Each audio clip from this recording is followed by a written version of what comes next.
हमारे साथ जुड़ रहे हैं डॉक्टर राकेश शर्मा। हम उनसे चर्चा करेंगे, समझने की कोशिश करेंगे क्या हालात हैं भारत में कोविड-19 की दूसरी लहर के चलते। कोविड-19 की दूसरी लहर के चलते हालात बहुत चिंताजनक हैं। कहाँ हैं हम, क्या स्थिति है, इसके बारे में विश्लेषणात्मक बातचीत के लिए हमारे साथ जुड़ रहे हैं डॉक्टर राकेश शर्मा। डॉक्टर साहब नमस्कार, स्वागत है आपका। नमस्ते। तो चिंताजनक खबरें अगर आप फ़ोन पर बात कर रहे हो, फेसबुक पे मैसेजेस देख रहे हो तो हैं, और आंकड़ों की दृष्टि से अगर हम देखें तो 18,000 से अधिक नए केसेस दिल्ली में आ जाना, 500 से अधिक मृत्यु की खबर आना, इसी तरह के हालात राजस्थान में भी, और मृत्यु की संख्या वहाँ की 150 के आसपास है। पर कमोबेश पूरे भारत के हालात बहुत ही चिंताजनक हैं। आप क्या देख रहे हैं, अगर हम इसकी रोकथाम की दृष्टि से जो कार्रवाई भारत सरकार कर रही है, क्या कुछ बता सकते हैं आप? जी हाँ, व्यास साहब, आपके दर्शकों को सबको मालूम है कि भारत में आजकल कोविड-19 काफ़ी ज़्यादा फैल गया है। और मैंने 2 दिन पहले कुछ डॉक्टर से वहाँ पे बात की, जो डॉक्टर्स मुंबई में या बेंगलोर में या दिल्ली में हैं। हालत काफ़ी ख़राब है। अगर हम इसको लास्ट ईयर जब मार्च अप्रैल मई में न्यूयॉर्क में जैसा कोविड हुआ था, अगर उससे कंपेयर करें तो उससे भी बहुत ज़्यादा ख़राब है। उसका रीज़न ये है कि इस बार जो सेकंड वेव इंडिया में आई है उसमें इन्फेक्शन बहुत जल्दी से स्प्रेड हो रहा है।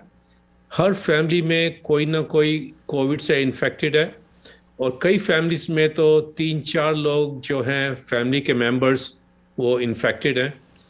और सिर्फ यही नहीं, पर हॉस्पिटल्स जो हैं वो तो 100% फुल हैं, और जिन लोगों को हॉस्पिटल में बेड चाहिए उनको हॉस्पिटल में एडमिशन ही नहीं मिल रही। कुछ लोग घर पे ही ऑक्सीजन लगाकर बैठे हुए हैं, और जब घर पे कोई ऑक्सीजन लगाता है ना तो उनको डॉक्टर देख रहा है, ना उन पेशेंट्स को मालूम है कि उनकी हालत कितनी ख़राब है। एक छोटा सा एग्जांपल दे रहा हूँ मैं, जो इंडिया में एक बहुत अच्छे टीवी जर्नलिस्ट और पर्सनालिटी रोहित सरदाना का जो अभी डेथ हुई है 2 दिन पहले, वो भी कुछ दिन घर पे ही थे, क्योंकि एज ए इंटेलिजेंट पेशेंट उनको पता भी नहीं चला कि उनकी हालत कितनी ख़राब हो गई है। बाय द टाइम वो हॉस्पिटल में गए, कुछ घंटों के बाद में उनको इंट्यूबेट कर दिया गया, वेंटिलेटर पर डाल दिया गया, और 4 घंटे के बाद में उनकी मृत्यु हो गई। कि पेशेंट को तो पता नहीं चलता कि उसकी हालत कितनी खराब है। सिर्फ डॉक्टर साहब एक मिनट के लिए, इस बारे में ऐसी खबरें आई थी कि उनको स्टेरॉइड के इंजेक्शन लगाए थे और उसके बाद में उनकी हालत बिगड़ने लगी, और डॉक्टर से ठीक समय पर कम्युनिकेशन हो नहीं पाया। ये लोग टेक्स्ट कर रहे थे, डॉक्टर रिस्पॉन्ड नहीं करे। तो वेरी क्विकली एंड ब्रीफली, ये जो स्टेरॉइड के इंजेक्शन है, इसका हार्ट अटैक से कुछ कनेक्शन हो सकता है क्या किसी स्पेसिफिक पेशेंट में? जी, मुझे नहीं मालूम कि उनको हार्ट अटैक हुआ कि नहीं, और आई डोंट थिंक कि उनको कोई हार्ट अटैक हुआ है। This is very typical of covid infection, कि पेशेंट जो है एक दिन के अंदर काफ़ी ख़राब हो जाता है। स्टेरॉयड इंजेक्शन को हार्ट अटैक से कुछ नहीं लेना, और अगर उनको स्टेरॉयड इंजेक्शन मिल रहे थे तो वो ठीक ट्रीटमेंट थी, लेकिन खाली स्टेरॉयड इंजेक्शन और घर पे ऑक्सीजन कई बार इनफ नहीं होती, तो उनको जो था हॉस्पिटल में भर्ती होना बहुत ज़रूरी था। वो 1 या 2 दिन से लेट हो गए, और इसलिए अच्छा डॉक्टर साहब, इसका दूसरा जो बड़ा पहलू अगर हम देखते हैं कि सरकार कर क्या रही है उस दिशा में, और जो विदेशी मीडिया है, बल्कि भारत के मीडिया भी, और बहुत सारे रिपोर्टर्स रिपोर्टिंग कर रहे हैं, जो पीछे चिता की अग्नियां दिखाई दे रही हैं, वो एक इस तरह की छवि भारत की है जो कि निश्चित रूप से हालात चिंताजनक हैं, पर उसमें कोई गरिमा का ध्यान पत्रकारों की तरफ से रखा नहीं जा रहा है।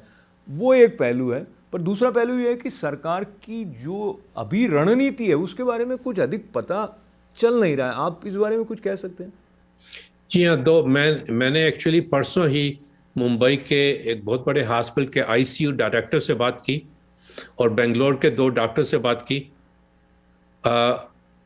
मेरे को बड़ा दुख होता है कि सरकार का सरकार की तरफ से जो हेल्प है वो इतनी कम है इस टाइम पे इंडिया के अंदर कि वो डॉक्टर्स और हॉस्पिटल्स जो हैं वो बेचारे बहुत परेशान हैं, इसलिए कि वो लग रहा है कि वो सब इंडिपेंडेंट फाइट लड़ रहे हैं और इस टाइम पे जो है गवर्नमेंट की हेल्प बहुत कम है एंड हेल्थ केयर सिस्टम जो है ऑलमोस्ट कोलैप्स हुआ पड़ा है इंडिया के अंदर। तो एक हमें उम्मीद कहाँ पर टिकाएं, ऐसा सोचना पड़ता है कई बार। पर इस दिशा में ऑफ कोर्स बहुत सारे देश भी आगे आ रहे हैं और यहाँ का जो इंडियन अमेरिकन कम्युनिटी के कई ऑर्गेनाइजेशंस हैं वो भी ऑक्सीजन सप्लाई के पॉइंट ऑफ व्यू से और भारत में कुछ कुछ कर रहे हैं। तो ये ओवरऑल जो सिचुएशन है, जैसे अमेरिका भी आगे आया है, रशिया की ओर से भी भारत की मदद की जा रही, ये सिनेरियो आपको कहीं थोड़ा सा ढांढस बनाता है कि स्थिति जल्दी सुधर पाएगी? देखिए, कोई भी हेल्प इस टाइम पे बहुत ज़रूरी है। जैसे कहते हैं कि डूबते को तिनके का सहारा, लेकिन तिनके से कभी कोई बचा तो नहीं है। इस टाइम यूएसए से, रशिया से, जर्मनी से, यूनाइटेड किंगडम से काफ़ी हेल्प जा रही है और इंडियंस जो बाहर रहते हैं वो सब हेल्प कर रहे हैं, आइदर मॉनेटरली या ऑक्सीजन कॉन्सेंट्रेटर भेज के। मैं भी इंडो अमेरिकन यूनियंस को बिलोंग करता हूँ।